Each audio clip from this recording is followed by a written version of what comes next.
ছিল। আমি বাংলাদেশ দলের অ্যাজ এ টেস্ট ক্যাপ্টেন হিসেবে স্টেপ ডাউন করছি। কলম্বো টেস্টে হেরে সিরিজ হারের পরে সংবাদ সম্মেলনে পদত্যাগ ঘোষণা করে যা বললেন নাজমুল হোসেন শান্ত।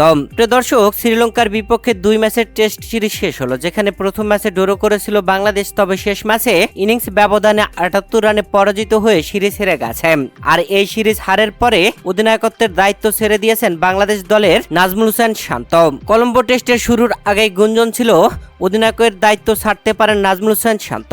তবে শ্রীলঙ্কার বিপক্ষে দ্বিতীয় টেস্টে ইনিংস ব্যবধানে হারের পর সেই গুঞ্জন সত্যি হলো। বাংলাদেশ দলের টেস্ট অধিনায়কের দায়িত্ব ছাড়লেন নাজমুল হোসেন শান্ত। ম্যাচ হারের পরে আজ ম্যাচ শেষে ম্যাচ পরবর্তী সংবাদ সম্মেলনে এ ঘোষণা দেন তিনি। নেতৃত্ব ছাড়ার ঘোষণা দিয়ে নাজমুল হোসেন শান্ত বলেন, আমার একটা ঘোষণা ছিল, আমি বাংলাদেশ দলের টেস্ট অধিনায়কত্বের দায়িত্ব থেকে সরে দাঁড়ানোর ঘোষণা দিচ্ছি। আমি টেস্ট ফরম্যাটে আর অধিনায়কত্ব চালিয়ে যেতে চাই না। দলের ভালোর জন্য এমন সিদ্ধান্ত নিয়েছেন বলে জানান শান্ত।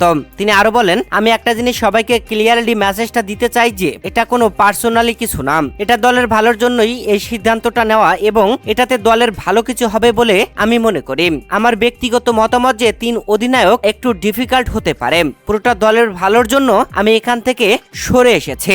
সম্প্রতি ওয়ানডে ফরম্যাটের অধিনায়ক হিসেবে নাজমুল হোসেন শান্তকে সরিয়ে দিয়ে বিসিবি নতুন অধিনায়ক বানায় মেহেদী হাসান মিরাজকে।